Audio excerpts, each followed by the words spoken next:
Red టీవీలో మీ వ్యాపార ప్రకటనల కోసం ఈ నంబర్ని సంప్రదించండి 6281747728. ఈరోజు రాష్ట్రంలో గతంలో ఏ ముఖ్యమంత్రి గారు చేయనన్ని పరిపాలన దిశగా చేయలేనంత పన్ను సామాన్యులకు చేసి పెట్టిన ముఖ్యమంత్రి జగన్మోహన్ రెడ్డి గారు. కొంతమంది అంటున్నారు కేవలం పథకాలే ఇచ్చాడు, డెవలప్మెంట్స్ లేవని. డెవలప్మెంట్స్కి ఏ డిపిట్కి వచ్చినా ఏ రంగంలో అయినా గతంలో పరిపాలన కన్నా డబుల్ అమౌంట్ మేము అన్ని రంగాల్లో ఖర్చు పెట్టున్నాం. డెవలప్మెంట్స్లో కాదు, పథకాల్లో కాదు, పేద ప్రజల యొక్క జీవన స్థైల్ను మార్చేదానికి, వాళ్ళ యొక్క స్థితిగతులు మార్చేదానికి, వాళ్ళ యొక్క ఉన్నత స్థాయికి తీసుకుపోయేదానికి ఆలోచించి ముఖ్యమంత్రి గారు ప్రయాణం చేస్తున్నది వాస్తవం. గతంలో ఏ ముఖ్యమంత్రి కూడా పేద ప్రజల యొక్క ఆరోగ్యం గురించి పట్టించుకున్న ముఖ్యమంత్రి లేడు.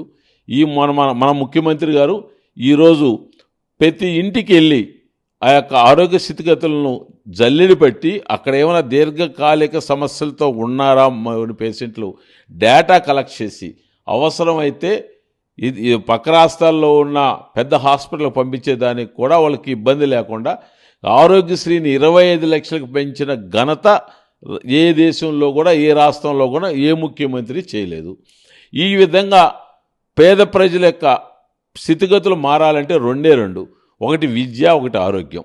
ఈ రెండుకే వాళ్ళ యొక్క స్థితిగతులు మార్చుకొని వాళ్ళ యొక్క వచ్చిన డబ్బుని వాళ్ళ యొక్క ఫ్యామిలీకి ఖర్చు పెట్టి వాళ్ళ ఫ్యామిలీ హ్యాపీగా ఉండాలంటే ఈ రెండు కూడా రాష్ట్ర ప్రభుత్వం టేకవర్ చేస్తేనే ఆ యొక్క అట్టడుగు స్థాయి ఉన్న ప్రజలందరూ కూడా ఆనందంగా ఉంటారనే ఆలోచనతో మా ముఖ్యమంత్రి గారు ఈరోజు ఆ రెండు ఐటమ్స్ని టేకప్ చేశాడు. విద్య, ప్రైవేటు స్కూల్స్తో పాటు గవర్నమెంట్ స్కూల్స్ కూడా చక్కగా తీర్చిదిద్దితే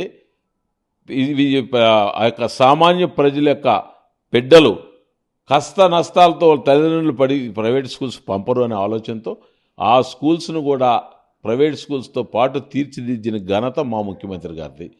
అక్కడే ఇంగ్లీష్ మీడియం పెట్టి వాళ్ళ పేద ప్రజలను పేద విద్యార్థినులను కూడా ఇంగ్లీష్లు నేర్పించి రాష్ట్రంలోనే ఎప్పుడూ లేని విధంగా ప్రపంచ దేశాలకు పంపించిన ఘన చరిత్ర ఆంధ్రప్రదేశ్ ముఖ్యమంత్రి గారిది.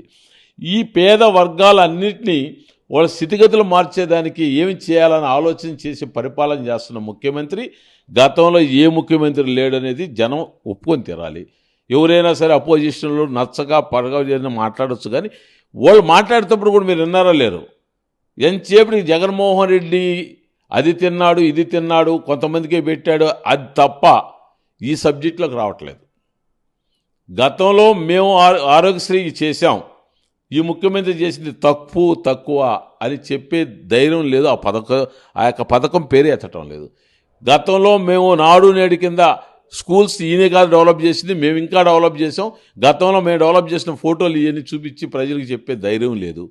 ఈ విధంగా పరిపాలనలో ధైర్యం లేకుండా నోటుకు వచ్చినట్టు మాట్లాడే తప్ప స్థితిగతుల గురించి మాట్లాడే ఆలోచన వాళ్ళకి రాలేదు. ఖచ్చితంగా పేద ప్రజలు మా ముఖ్యమంత్రి గారికి అండగా ఉన్నారు. వాళ్ళ యొక్క ఆశీర్వాదం మా ముఖ్యమంత్రిగా ఉంది కాబట్టి ఖచ్చితంగా అభ్యర్థులతో సంబంధం లేకుండా సామాన్యుడైనా సరే, గతంలో ఇందిరాగాంధీ ఆశీర్వాదం పేద ప్రజలకు ఉంటే పేద ప్రజలు ఇందిరాగాంధీకి ఆశీర్వదించినట్టు 2024లో జగన్మోహన్ రెడ్డి గారిని పేద ప్రజలు ఆశీర్వదిస్తున్నారు. ఖచ్చితంగా మా ముఖ్యమంత్రి అనుకున్న గోల్ 175కు 175 సీట్లు వచ్చినా ఆశ్చర్యపడబడలేదు. నెల్లూరు సీటు ఖలీల్ అహ్మద్ని పేద ప్రజలందరూ కూడా హారతలు ఇచ్చి ఎమ్మెల్యేగా చేసి శాసనసభ్యుడికి పంపించేది ఎక్కువ రోజులు కూడా 70 రోజుల్లోనే మీరు చూస్తారు. బీపీఆర్ హట్ అయ్యేసి టీడీపీలోకి వెళ్తున్నారని చెప్పేసి ఆయన తోటి ఒక డజన్ మంది కార్పొరేటర్లు కూడా వెళ్తున్నారు, అబ్దుల్లా కామెంట్ చేశారు. అలా వైసీపీకి నష్టం అంటారా? నీకు విపిఆర్ గురించి మాట్లాడాలంటే ఆయన చాలా పెద్ద మనిషి, చాలా మంచివాడు. ఆయన హృదయం సున్నితమైంది. ఆ సున్నితమైన హృదయానికి ఎక్కడో ఆయన ఒక నొచ్చుకొని పక్కకు పోయాడే తప్ప ఆ జగన్మోహన్ రెడ్డి మీద దేశంతోనో ఇంకొక రకంగానో ఆయన పార్టీ మారలా. ఆయనకి ఎక్కడ తగిలింది అది ఒక్క ముఖ్యం ఆలోచించి ఆయన దాన్ని రెక్టిఫై చేసుకొని ఉంటే బాగుండేది. మంచి వ్యక్తి పార్టీని కోల్పోవడం అనేది జగన్మోహన్ రెడ్డి గారికి ఇష్టం లేదు. నేను ఆయన కానించి కింద కార్యకర్త కూడా ఎవరికి ఇష్టం లేదు. ప్రభాకర్ రెడ్డి గారు పార్టీ మారిన దానివల్ల మాకు నష్టం లేదు అని చెప్పే వ్యక్తులు ఊరు ఉండరు. ఎంతో కొంత ఉంటుంది, కానీ ఒకటి ఉంది లాజిక్. జగన్మోహన్ రెడ్డి గారు పేద ప్రజలకు చేసిన సహాయం ముందు ఇది నిలబడుతుందా లేదనేది కూడా మనం ఆలోచించాలి.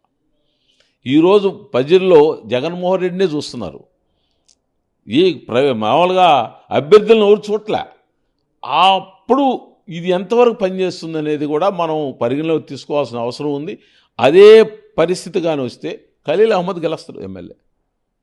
అంటే ఖలీల్ అహ్మద్ చూసుకుంటే రాజకీయంలో అది మొదటిసారిగా అసెంబ్లీకి వెళ్ళటం.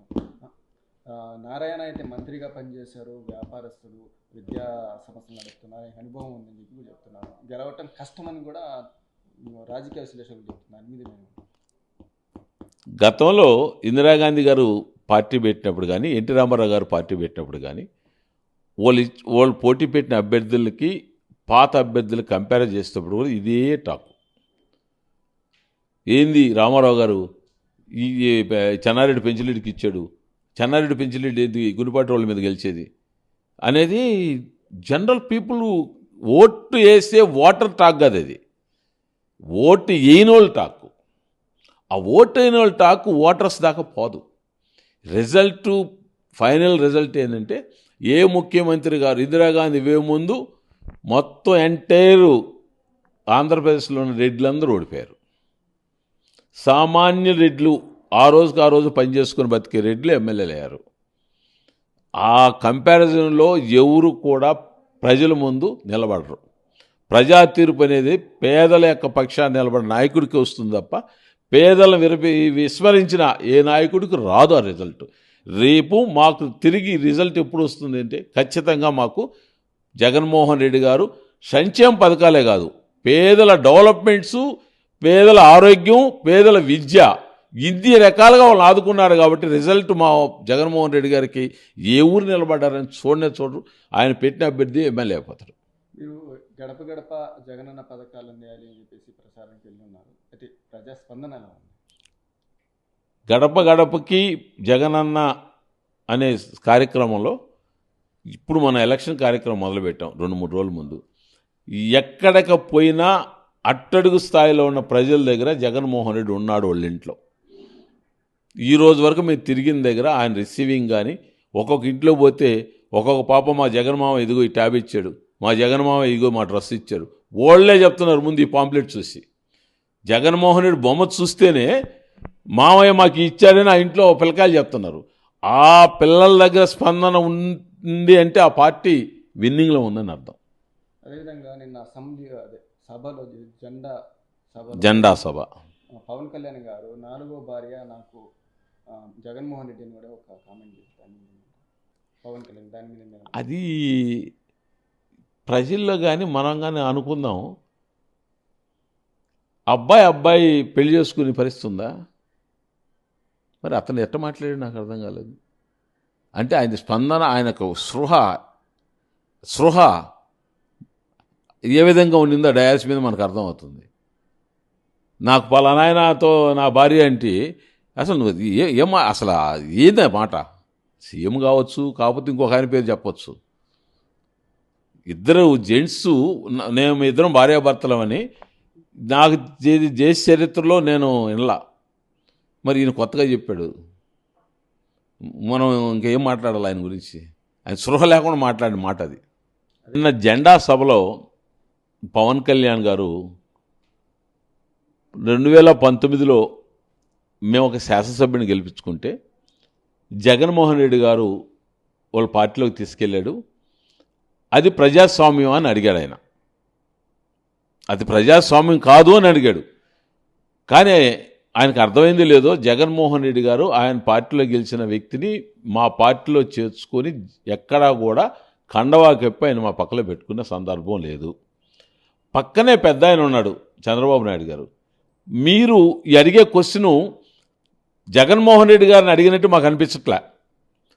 23 మంది ఎమ్మెల్యేలని 2014లో తీసుకుపోయిన వ్యక్తి నీ పక్కన పెట్టుకొని నువ్వు ఈ సబ్జెక్టు ఎత్తావంటే అది కేవలం చంద్రబాబు నాయుడిని ఇండైరెక్ట్గా నువ్వు తిట్టినట్టే ఉంది తప్ప పొగిడినట్లేదు.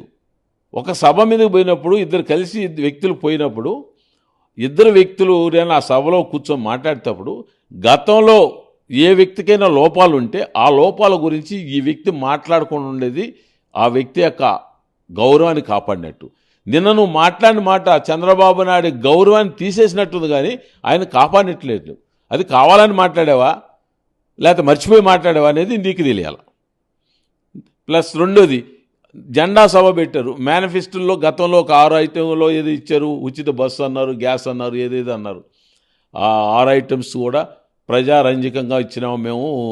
ఈ యొక్క పథకాల వల్ల జగన్మోహన్ రెడ్డి 2 రోజులు ఇంట్లో నుంచి బయట రాలేదని కూడా చెప్పుకొని వచ్చింది. ఎన్ని రోజులు బయటకు వస్తారా రాడనేది పక్కన పెడదాం. మీరు 6 పథకాలు ఇంప్లిమెంట్ చేసేటప్పుడు గత ప్రభుత్వంలో జగన్మోహన్ రెడ్డి ముఖ్యమంత్రి, ఎన్టీ రామారావు ముఖ్యమంత్రి అనేది కాదు. ఎందుకంటే ఆ ముఖ్యమంత్రి పెట్టిన పథకాలు కొనసాగించడం అనేది ధర్మం.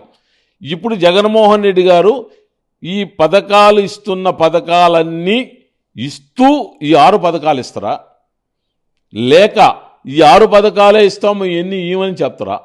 మీరు ఏ సభలైనా డైరెక్ట్గా ప్రజలకి అర్థమయ్యే విధంగా చెప్పండి.